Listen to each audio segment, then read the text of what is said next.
नमस्कार विद्यार्थी मित्रांनो, स्वागत आहे तुमचं स्मार्ट स्टडी या आपल्या एज्युकेशनल यूट्यूब चॅनलवर। मित्रांनो, कालपासून आपण मराठी व्याकरणाची सिरीज सुरुवात केलेली आहे। काल आपण शब्दांच्या जातीपैकी नाम या घटकावरचे प्रश्न पाहिलेले आहेत। आज आपण वर्णमालेवरचे प्रश्न पाहणार आहोत। त्यापूर्वी जर तुम्ही नवीन असाल, पहिल्यांदाच व्हिडिओ पाहत असाल, चॅनलला अजून सबस्क्राईब केलं नसेल तर चॅनलला नक्की सबस्क्राईब करा, जेणेकरून येणारा प्रत्येक व्हिडिओची नोटिफिकेशन तुमच्यापर्यंत येईल। तर चला मग सुरुवात करूया आजच्या व्हिडिओला। आणि पहिला प्रश्न आहे, खालीलपैकी सजातीय स्वरांची जोडी सांगा। तर एकाच उच्चार स्थानातून निघणाऱ्या स्वरांना काय असे म्हणतात? तर सजातीय स्वर असे म्हणतात। अ, ई, आ, उ, आ, ई आणि ई, ई। या प्रश्नाचं उत्तर काय असणार आहे? ऑप्शन नंबर 4, ई आणि ई। त्यानंतर पुढील प्रश्न आहे, अयोग्य विधाने ओळखा। य, र, ल, व हे अर्धस्वर आहेत। त्यांचा जन्म अनुक्रमे ई, रू, रू आणि उ या स्वरांच्या उच्चारस्थानावर होतो।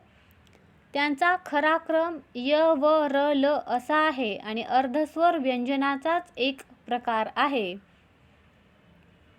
तर या प्रश्नाचं उत्तर काय असणार आहे? सर्व विधाने बरोबर आहेत, कोणतेच विधाने अयोग्य नाही। खालील विधाने लक्षात घ्या। मराठी भाषेत एकूण 34 व्यंजने आहेत। अनुनासिकांचा उच्चार तोंडाबरोबर थोडा नाकातूनही होतो। ज्या वर्णांचा उच्चार सोपा असतो त्यांना मृदू वर्ण म्हणतात। अम व आह यांना स्वरादी असे म्हणतात।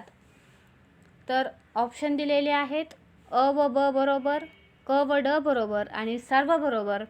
तर ऑप्शन नंबर 3 या प्रश्नाचं उत्तर असणार आहे। तर मराठी भाषेत किती व्यंजने आहेत? 34 व्यंजने आहेत।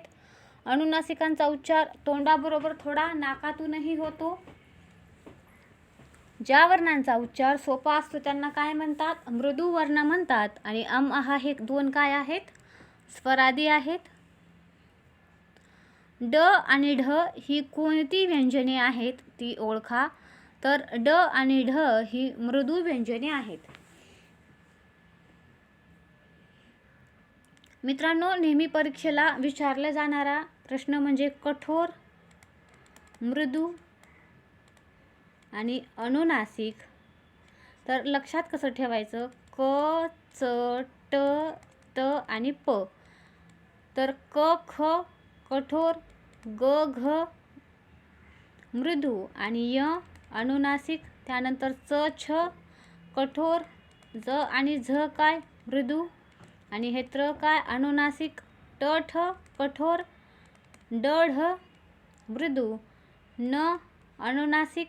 त्यानंतर त, थ, द, ध आणि हे न, प, फ, ब, भ मृदू आणि म काय? अनुनासिक। तर लक्षात काय ठेवायचं? क, च, ट, त, प। दोन सुरुवातीची अक्षरे काय? कठोर, त्यानंतर मृदू आणि त्यानंतर अनुनासिक। खालीलपैकी कोणता वर्ण दुसऱ्या वर्णावर स्वार होतो? तर हाही प्रश्न खूप परीक्षांना विचारून झालेला आहे। तर अम हा जो वर्ण आहे तो दुसऱ्या वर्णावर स्वार होतो। त्यानंतर पुढील प्रश्न, योग्य जोड्या जुळवा। ग, त, क आणि ळ। तर या प्रश्नाचं योग्य उत्तर असणार आहे ऑप्शन नंबर 3।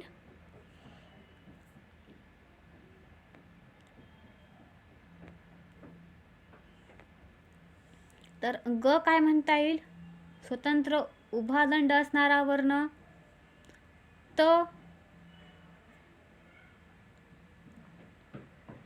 त ला काय म्हणता येईल? उभ्या दंडाला जोडलेला वर्ण। क मध्ये उभा दंड असणारा आणि ळ काय? अर्धा उभा दंड असणारा वर्ण। अ, आ, ई, उ, ऊ हे सजातीय स्वर आहेत। सजातीय स्वर होण्यासाठी उच्चार स्थान भिन्न असले तरी चालते। तर या प्रश्नाचं उत्तर काय असणार आहे? पूर्वार्ध बरोबर आहे, उत्तरार्ध मात्र चूक आहे। ऱ्हस्व व दीर्घ स्वरांना म्हणजेच अक्षरांना उच्चारावयास लागणारा कालावधीस डॅश असे म्हणतात। तर त्याला मात्रा असे म्हणतात। विधाने दिलेली आहेत। व आहा यांना स्वरादी म्हणतात, कारण त्यांच्या शेवटी स्वर असतो. अशा प्रकारची ही विधाने आहेत. आणि पहिलं विधान बरोबर आहे, परंतु त्याचे कारण बरोबर आहे का? नाही, कारण त्यांच्या शेवटी स्वर असतो, कारण दिलेलं आहे. तर वर्णमालेमध्ये आहा या दोघांना स्वरादी असं म्हटलं जातं. ओ हा संयुक्त स्वर कोणत्या दोन स्वरांनी बनलेला आहे? अशा प्रकारचा हा प्रश्न आहे. तर ओ जो आहे तो अ आणि उ पासून बनलेला आहे. खालीलपैकी चुकीचा पर्याय कोणता? तर ए, आ आणि ई दिलेला आहे. ओ, अ आणि उ हे बरोबर आहे. ऐ, आ अधिक ई हे पण बरोबर आहे. औ, आ अधिक उ हे पण बरोबर आहे. ये कसं येणार आहे? तर ए काय येणार आहे? अ अधिक ई येणार आहे. गटात न बसणारा वर्ण कोणता? तर अ, ई, उ हे काय आहेत? ऱ्हस्व स्वर आहेत. आणि ई हा काय आहे? दीर्घ स्वर आहे, म्हणून हाच बसणार नाही. खालील वर्णापैकी मृदू वर्ण कोणता? तर ब हा मृदू वर्ण आहे. खालील विधानातील योग्य उत्तर शोधा. आपले भाषा शिक्षण विविध कौशल्यावर सुरू असते. तर ऐकणे, बोलणे, वाचणे, फिरणे येईल का? तर नाही. अ, ब, क ही 3 उत्तरे बरोबर असणार आहेत. अलीकडेच मराठी भाषेतील खालीलपैकी कोणत्या वर्णाचा वापर नाहीसा झाला आहे? तर या प्रश्नाचं उत्तर काय आहे? ऋ या वर्णाचा वापर नाहीसा झालेला आहे. खालीलपैकी कोणता वर्ण अर्धस्वर नव्हे? तर ल, य, व हे अर्धस्वर आहेत. ये हा अर्धस्वर नाही. आणखीन एक अर्धस्वर आहे, कोणता आहे? तर र आहे. खालीलपैकी कोणता वर्ण कंपित वर्ण आहे? तर मित्रांनो, र या वर्णाला कंपित वर्ण म्हटलं जातं. योग्य शब्द लिहा. ई, ए, ऋ हे डॅश डॅश स्वर आहेत. तर हे कसे स्वर आहेत? ई, ए, ऋ हे विजातीय स्वर आहेत.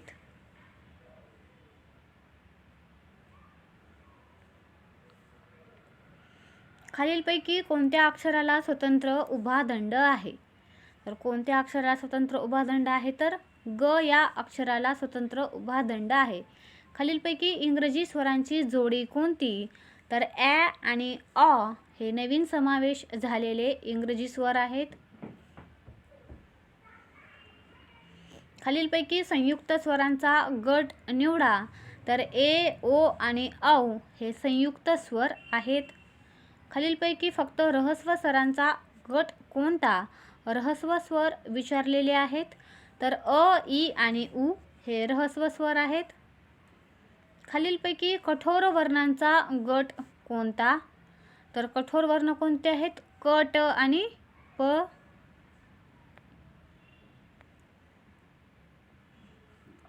खालीलपैकी कोणत्या वर्णाचा उच्चार करताना शेवटी स्वराचा आधार घ्यावा लागतो? तर स्वराचा आधार घेण्यासाठी व्यंजने जी असतात, तर व्यंजनाचा उच्चार करताना स्वराचा आधार घ्यावा लागतो. खालीलपैकी कोणत्या वर्णाचा उच्चार करताना उष्णता निर्माण होते? तर श या वर्णाचा उच्चार करताना उष्णता निर्माण होते. खालीलपैकी कोणत्या वर्णाचा उच्चार हवेचा मार्ग न अडविता कराल? तर उ जे आहे त्याचा उच्चार हवेचा मार्ग न अडविता होतो. त्यानंतर पुढील प्रश्न आहे, ऱ्हस्व स्वरांचा उच्चार कसा होतो? तर ऱ्हस्व स्वरांचा उच्चार कसा होतो? कमी लांबीचा. संयुक्त स्वर हे डॅश असतात. तर संयुक्त स्वर हे दीर्घ उच्चाराचे असतात. वर्णमालेत एकूण डॅश वर्ण कठोर आहेत. हा प्रश्न खूप परीक्षांना विचारलेला आहे. तर वर्णमालेत एकूण किती वर्ण कठोर आहेत? तर या प्रश्नाचं उत्तर आहे ऑप्शन नंबर 1, 13 कठोर वर्ण आहेत. कोणत्या वर्णाचा उच्चार करताना फुफ्फुसातील हवा एकदम बाहेर फेकली जाते? तर ह जे आहे त्याचा उच्चार करताना फुफ्फुसातील हवा एकदम बाहेर फेकली जाते. मित्रांनो, आपण जे प्रश्न पाहत आहोत ते अतिशय महत्त्वाचे आहेत. तुम्ही पाहू शकता STI PSI ला विचारलेले हे प्रश्न आहेत. पुढीलपैकी अल्पप्राण व्यंजन कोणते ते निवडा. तर प हे अल्पप्राण व्यंजन आहे.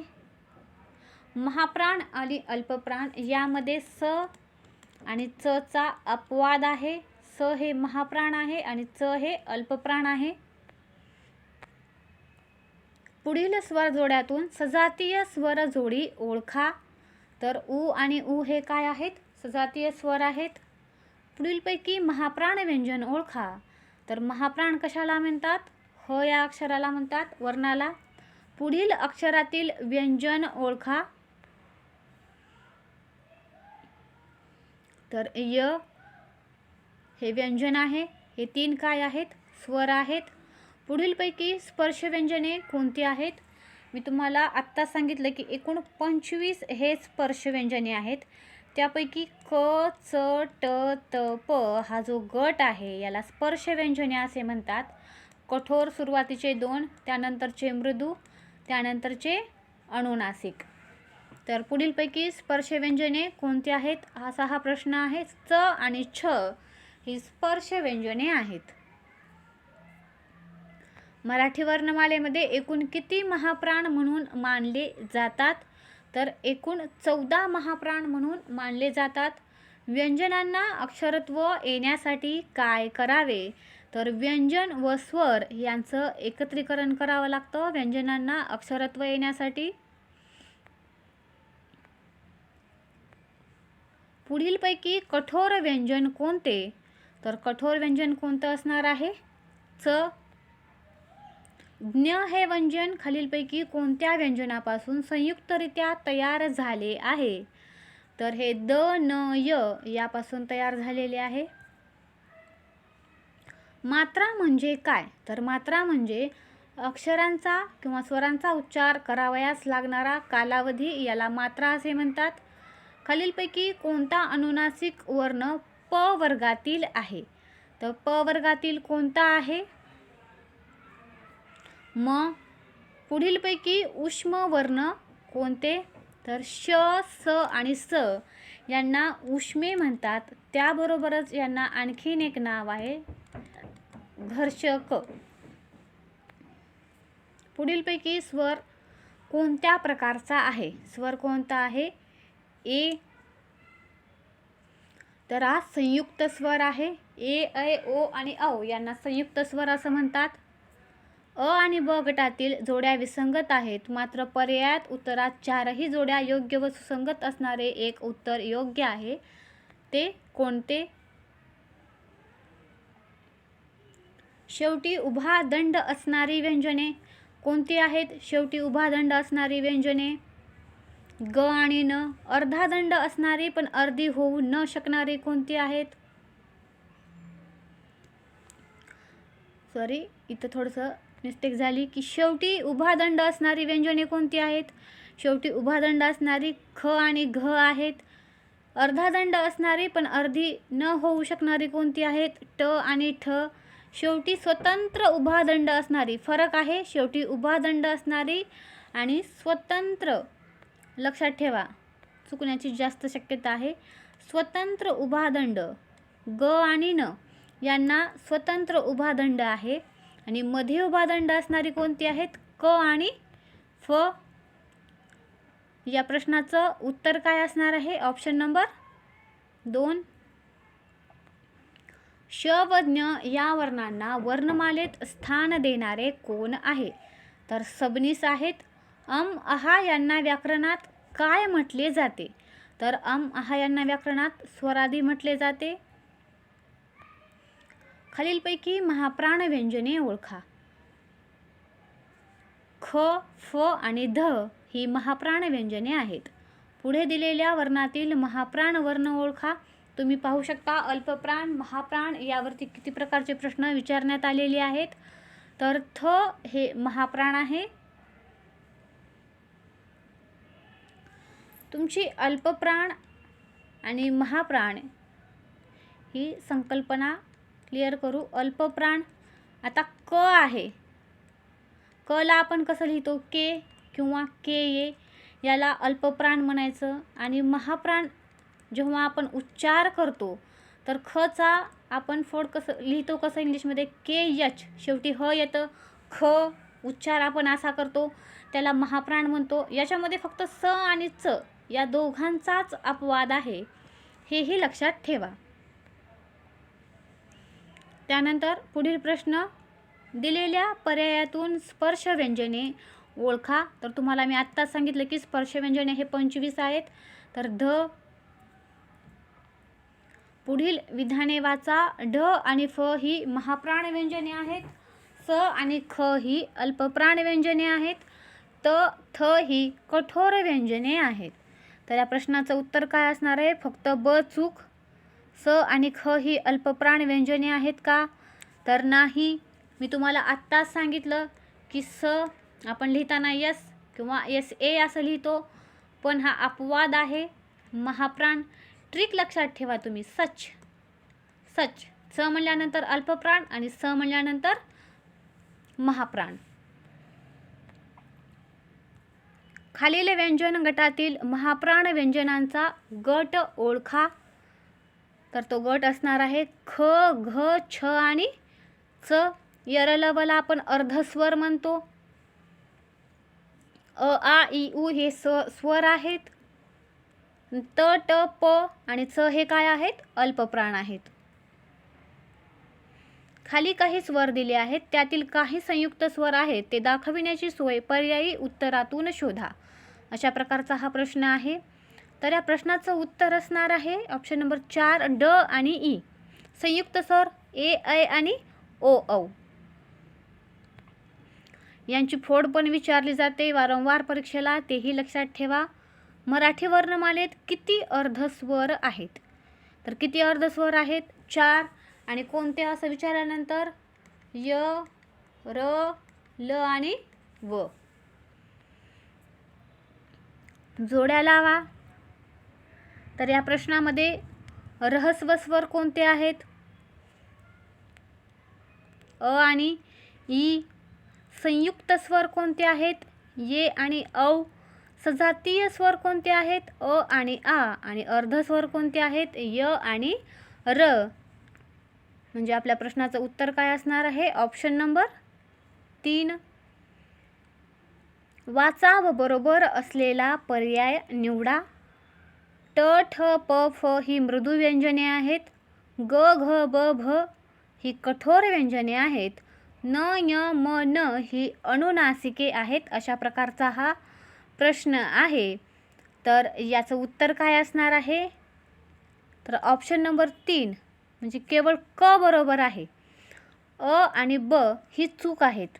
तुम्हाला मी आत्ताच सांगितलं की कठोर, मृदू याच्यामध्ये कोणता गट आहे? क, च, ट, त आणि प चा.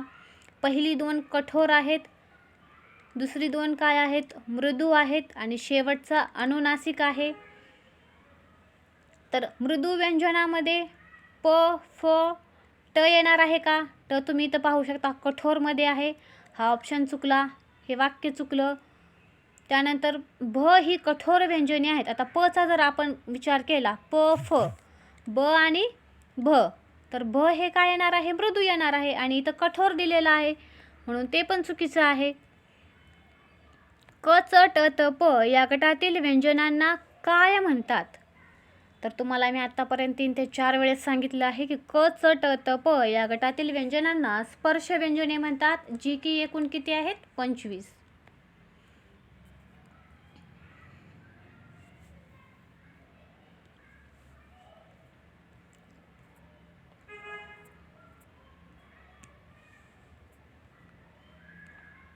यानंतर पुढील प्रश्न पाहू.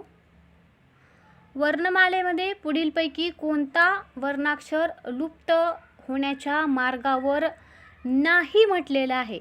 प्रश्न काळजीपूर्वक वाचा. ह्याच्या अगोदरच्या प्रश्नामध्ये आहे म्हटलेलं होतं आणि या प्रश्नामध्ये नाही म्हटलेलं आहे. तर या प्रश्नाचं उत्तर काय आहे? न्य. उच्चार भेदानुसार य व र ल या वर्णांना काय म्हणतात? तर या वर्णांना अर्धस्वर असे म्हणतात. य, र, ल, व यांची उच्चारस्थाने अनुक्रमे डॅश या स्वरांच्या उच्चारस्थानांसारखी आहेत. तर इ, उ, रू आणि रू या उच्चारस्थानांसारखी आहेत. विधाने वाचा. द, ध ही कठोर व्यंजने आहेत. ज, झ ही मृदू व्यंजने आहेत. आणि ग आणि ह ही अनुनासिके आहेत. तर फक्त ब बरोबर येणार आहे. ज, झ ही काय आहेत? मृदू व्यंजने आहेत. श, व, ज्ञ ही डॅश आहेत. तर श, व, ज्ञ यांना काय म्हणतो आपण? जोडाक्षरे म्हणतो. पुढे काही वर्णप्रकार दिलेले आहेत, त्याचा अचूक क्रम ओळखा. क्ष, क, ह आणि व. तर आपण श ला काय म्हणतो? उष्मे. क स्पर्शमध्ये येतं. ह हा महाप्राण आहे. ह हा काय आहे? महाप्राण. म्हणजे हे ऑप्शन कट झालं आणि हे ऑप्शन कट झालं. त्यानंतर जर तुम्ही काळजीपूर्वक पाहिलं तर व हे काय असणार आहे? व हे अर्धस्वर आहे आणि इथं स्पर्श दिला आहे म्हणजे ऑप्शन नंबर 4 ही चुकला. बरोबर कोणता असेल? Option number 2. पुढे काही विधाने दिली आहेत, त्या आधारे योग्य पर्याय निवडा. स्वर हे पूर्ण उच्चाराचे वर्ण आहेत आणि व्यंजने ही अपूर्ण उच्चारांची आहेत. तर अ आणि ब बरोबर असणार आहे. अनुस्वार याचा अर्थ काय? तर पाठीमागून नंतर झालेला उच्चार. उच्चारावर स्वार होणारा उच्चार, समोरून झालेला उच्चार आणि उच्चारानंतर येणारा दीर्घ उच्चार. तर या प्रश्नाचं उत्तर असणार आहे 2. म्हणजेच ब आणि क फक्त. तर ब आणि क कोणता आहे ते पाहू. पाठीमागून नंतर झालेला उच्चार आणि उच्चारावर स्वार होणारा उच्चार. यानंतर पुढील प्रश्न. ख, घ, छ, ठ आणि ड या व्यंजनांना कोणते व्यंजन म्हणतात? तर यांना महाप्राण व्यंजने म्हणतात. मराठीमध्ये स्पर्श व्यंजने एकंदर किती आहेत? तर 25 आहेत. उच्चारस्थानानुसार दंत्यवर्णाचा वर्ग पुढीलपैकी कोणता आहे? तर त वर्गातील.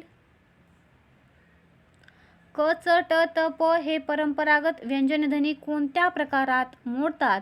तर ते अल्पप्राणायामध्ये मोडतात. योग्य विधान ओळखा. देवनागरी लिपीत प्रत्येक ध्वनीला स्वतंत्र चिन्ह आहे. संस्कृत व प्राकृत भाषेची देवनागरी लिपी आहे. मराठी भाषेच्या लिपीला देवनागरी लिपी म्हणतात आणि देवनागरी या लिपीत कोणतेही चिन्ह एकापेक्षा अधिक ध्वनी दाखवितात. तर या प्रश्नाचं उत्तर असणार आहे ए, बी, सी आणि बरोबर डी काय येणार आहे? चूक येणार आहे. देवनागरी या लिपीत कोणतेही चिन्ह एकापेक्षा अधिक ध्वनी दाखवतात का? तर नाही. आणि शेवटचा आजचा प्रश्न असणार आहे. व्यंजनाच्या बाबतीत अचूक असलेली विधाने वाचा. ज्या वर्णांचा उच्चार स्वरांच्या सहाय्यावाचून पूर्ण होत नाही त्यास व्यंजने म्हणतात. व्यंजने अपूर्ण उच्चाराची नसतात म्हणलेलं आहे. व्यंजने लिहिताना ती पाय मोडून लिहितात. तर या प्रश्नाचं उत्तर आहे व्यंजने अपूर्ण उच्चाराची नसतात म्हणलेलं आहे. तर असतात हे चुकीचं आहे. ज्या वर्णांचा उच्चार स्वरांच्या सहाय्यावाचून पूर्ण होत नाही त्यांना व्यंजने म्हणतात आणि व्यंजने लिहिताना ती पाय मोडून लिहितात. ए आणि सी बरोबर आहे. मित्रांनो, अशा प्रकारे आज आपण वर्णमालेवरचे प्रश्न पाहिलेले आहेत. भेटूया पुढच्या व्हिडिओमध्ये. व्हिडिओ आवडल्यास व्हिडिओला लाईक, मित्रांसोबत शेअर आणि चॅनलला सबस्क्राईब करायला विसरू नका. व्हिडिओ पाहिल्याबद्दल तुमचे मनापासून आभार.